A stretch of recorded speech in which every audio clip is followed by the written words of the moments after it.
Well, on this episode, we'll name them later. Yeah. We got Jerome Hansen with Hansen Realty, and myself, Zach Tarbit with Edge Home Finance, mortgage broker extraordinaire. Oh, All right. well, Jerome, as we have noticed, there's been a lot of changes in the past 7 days in the real estate world. Uh, Yes, the sir. Have. yeah, the big things that we have seen come to light are changes to the VA. They released a new circular on how real estate agents can be paid. And then we also had the CPI report come out this week showing that inflation was downtrending. So, two really big topics in our industry. But Yeah. the one that I'd like to drive home first and foremost is the changes to the VA circular. So, I know Yeah. that we're able to review it and read it. Initial thoughts. What are you thinking with this circular coming out? Yeah. Number one, I'm extremely happy that the VA took into consideration some of the things that the NAR brought up to them, right? Because I don't think this would have happened without the NAR actually having serious conversation with the VA back and forth. And there's definite proof of that, right? So I'm glad that they took it into consideration. And number two, this is probably one of the first times I've seen the VA move this fast on anything, right? So clearly, they understood the issue, they saw the problem, they saw that the veterans may, I'm not saying that they will be, I'm saying that they may um, be a little bit less competitive in the market if they didn't push this circular out. Mm-hmm. So my initial thoughts are, yeah, good job to the VA. I do believe, me personally, I do believe that it's a step in the right direction. Mm-hmm. Um, but i- if we hadn't have had all these crazy lawsuits in the first place, we wouldn't have had to do this. Now, that, in my opinion, I don't think we should have had to change. But since there was the change, since it happened, that's all in the past, right? It happened. We had the settlement. This also was a domino effect of that, in my opinion. So this needed to happen. Mm-hmm. But if we didn't have all those cases, then it should have just stayed the way it was. That's the way I Right. feel about it. Yeah, yeah, definitely the shakeup with the NAR settlement.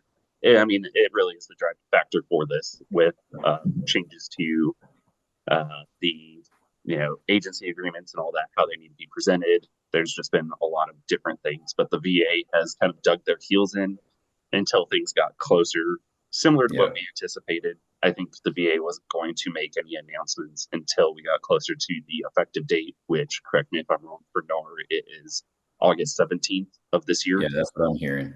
So this circular that went out, it came out and a lot of misconfusion on it is people think it was effective the day it came out, June 11th, but it does not take place until August 10th. So a week before the NAR settlement is supposed to be effective as well. This VA circular will take place. Yeah. So, just the quick detail about it, I guess we might want to, update people on what it really means. So, basically, what it means is that it is providing those that use the VA loan in a property transaction, it is providing them the ability to compensate their buyer's agent, right? Before this, the VA specifically prohibited VA loan users from compensating their buyer's agent. And, just in case people didn't know that, Mm-hmm. right? So that is something that by this circular, when it takes effect August 10th, that is now something that you can do. And the reason it's important, the reason I talked about competition in the very beginning, is because if a VA loan buyer is not capable of paying for their own buyer's agent compensation, then it does kind of make them less competitive if they're going up against a seller who refuses to pay for it, right? Which is typically the case. So, but there are going to be onesies and twosies, and probably more in the future, where sellers decide, nope, no chance in hell we're not paying for the buyer's agent compensation. This makes it so that the VA loan user can actually say, okay, well, how about you pay a portion of it? Or how about you pay a little bit? Or I can pay all of it, right? It makes them more competitive in that transaction. And that's important. Right.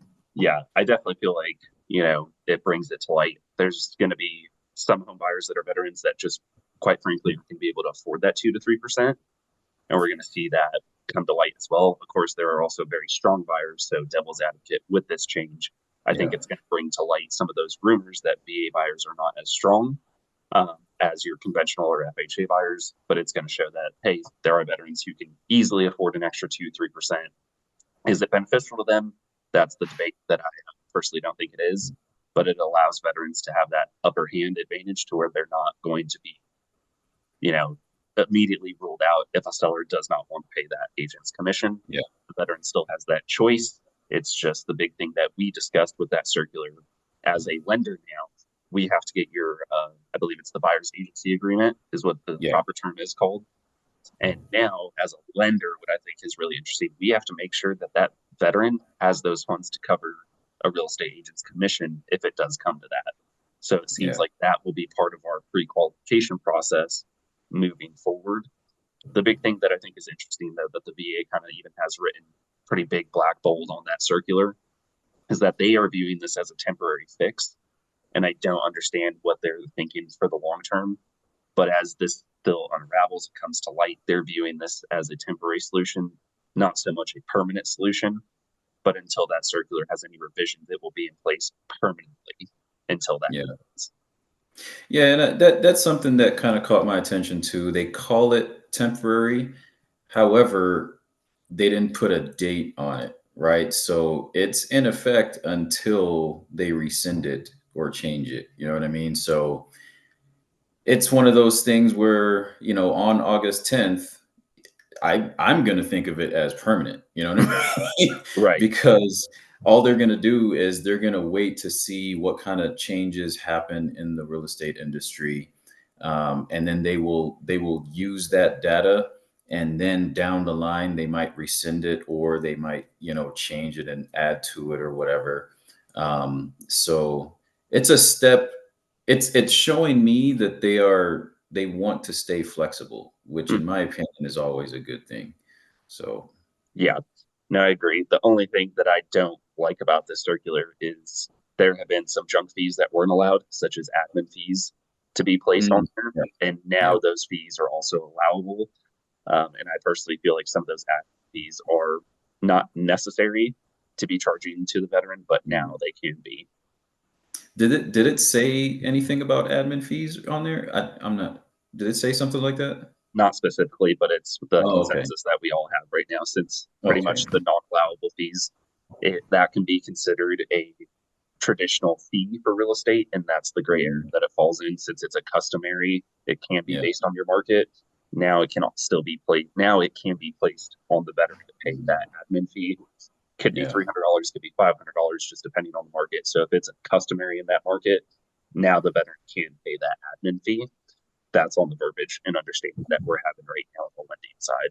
So this is something that it is beneficial to make sure that we, tell our veterans, tell our active duty members, you still need to interview your buyer's agents. Mm-hmm, You need to talk to more than one, mm-hmm, right? Because the fees, the admin fees that go above and beyond like normal compensation, that is not standard with everyone. Okay.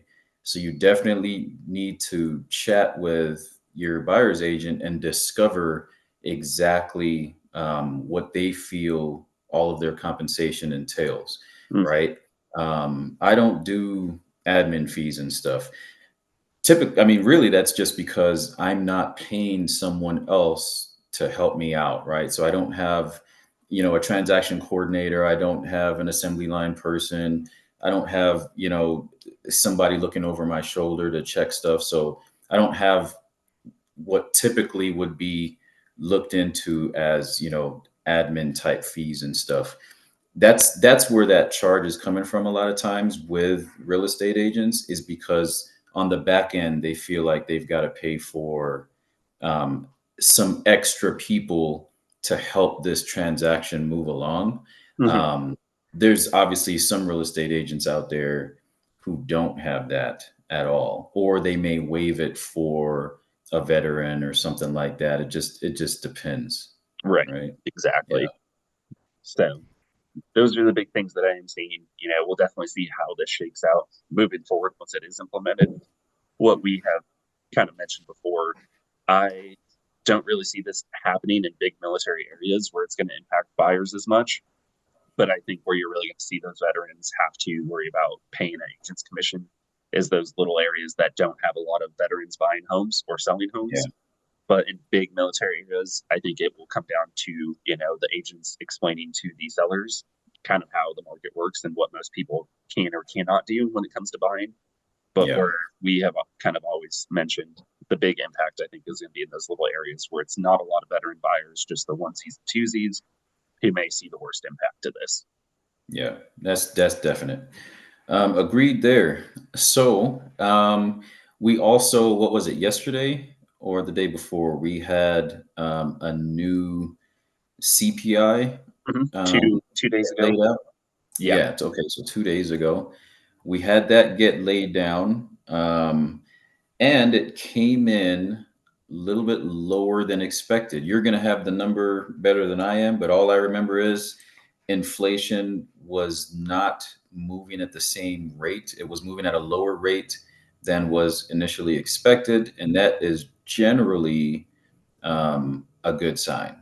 So Yes. go ahead and let us know what the deal is there, and then let us know how that affected um, mortgage interest rates. Yeah. So for people that don't understand how mortgage rates go, we are following the trend of inflation. When you have higher inflation, you're going to have higher interest rates. So everything has been banked off these monthly reports that are coming out, whether it's the jobs report, but the big one is the CPI report. Now, experts did not assume it to cool down as quick as it did this past month. We're sitting at currently a 3.3% inflation rate. The experts were still thinking we'd be between 3.4 and 3.5. The big thing is the Fed's goal here is to get inflation back down to 2%. And that's really what we're seeing. So with it coming down to 3.3, it shows that we are on track for that slowly but surely. It does take time though. If we immediately got everything down to 2% inflation, I think the market would pick back up crazy Yeah. because rates would be, extremely low compared to where they are at now. So what this means is as we continue to see that lower inflation, our interest rates will also show a decrease. So the national average for conventional, for example, just a week ago was over 7%, closer to about 7.25, 7.15, depending what chart you're following specifically. I personally follow Mortgage News Daily for your national averages just to see where the rest of the market's at. So as of today, we actually broke below 7% on our national average for conventional. So it's something that we Nice. haven't had for about the past 30 to 45 days. And now we're seeing that cool down. So what does this mean as a buyer? It means rates are getting better for you. But if rates get lower, the whole premise is that more buyers are going to enter back in the market because they've been waiting on the sidelines. So as rates come down, you're probably going to see a lot more competition if you are on the sidelines. So be prepared. I think honestly, if rates come back down to just 6% for a national average for conventional, you're going to have bidding wars and multiple offer situations just because everyone else has been waiting on the sideline. But Yeah. obviously, with lower rates means more purchase power, and that's really why you'll see a lot of competition because people that could only afford, let's say, a $300,000 home in October of 2023, if rates come down a full percent, that $300,000 pre-approval may be 400,000 now and get them into the home that they want.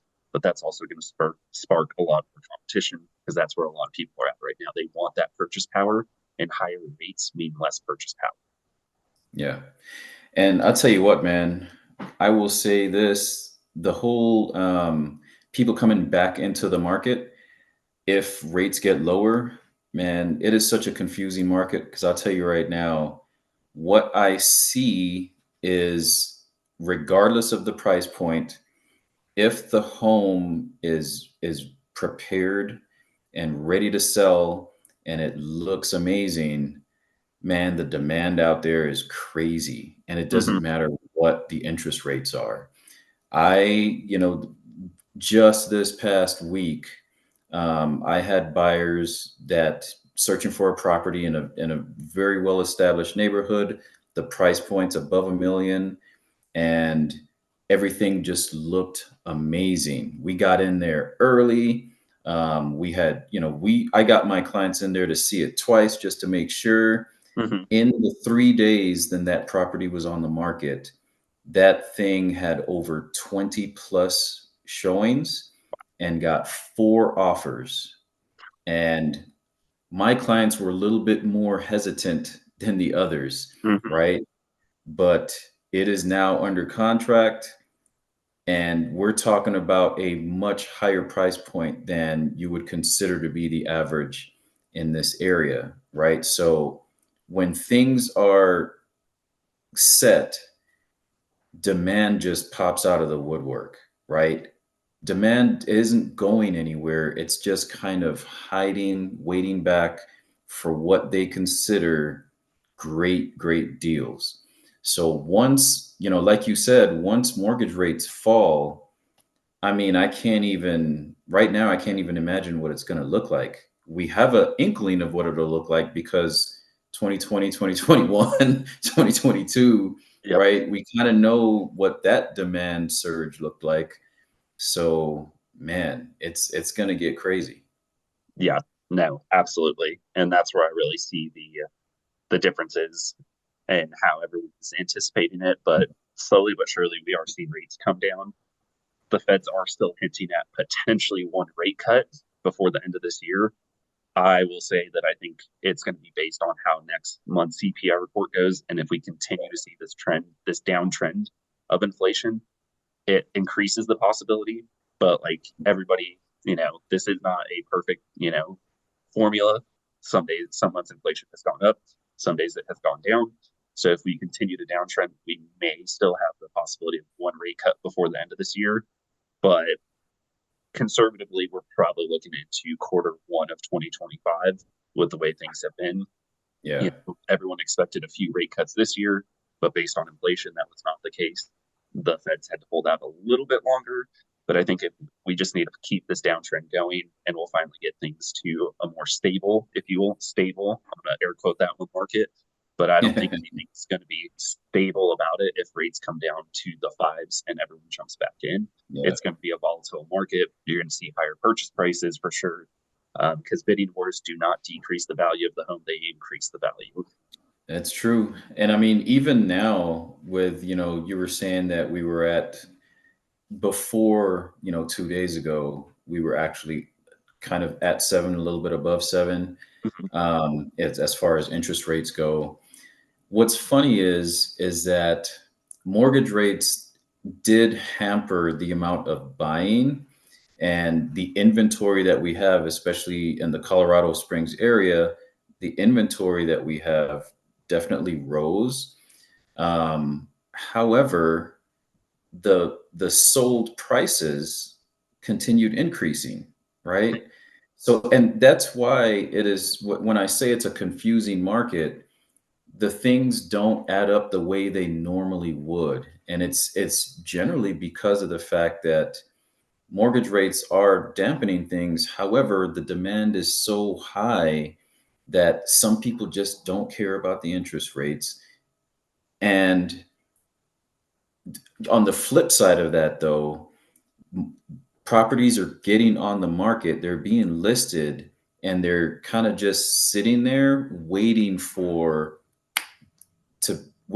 something to happen for them to get snapped up. Um, and that it doesn't make sense, in a normal market. It's just that you have to take it the way it is. This is just what's happening right now. So when I say it's a confusing market out there, that's kind of what I mean. Um, Right. if you're looking for a property, or if you're planning on selling, you definitely have to be very, very strategic, and individualized with your approach. Yeah. And, as you kind of mentioned, home prices. A lot of people expected with high interest rates, the home prices were going to come down, and that really wasn't the case. If anything, I think we saw Mm-mm. that hit a stagnant point, a little plateau potentially, at least in our current market here in Colorado specifically. And, with the housing shortage, this is where a lot of people, I think, get confused thinking that there's going to be this huge market crash. We are still short several million homes in America Yeah. versus the '08 crash. We did not have a shortage of homes. We had a oversupply of bad mortgages. Now that is Yep. not the case. We have a lot tighter loan requirements to get into a home, but now we just don't have enough homes across the country, which has caused a huge demand in that inventory crisis. As you said, yeah, we've had a little bit more inventory come to the market, but it's Yep. nothing what we would be considered, I'm sure, a stable market. Yeah. Yep. Definitely agree there. So, I think that pretty much covers the two topics that Yeah. we were going to, right? Um, if nothing else to add, I mean, I think we can pretty much wrap it up from here, right? Yep. Yep. I say that's good.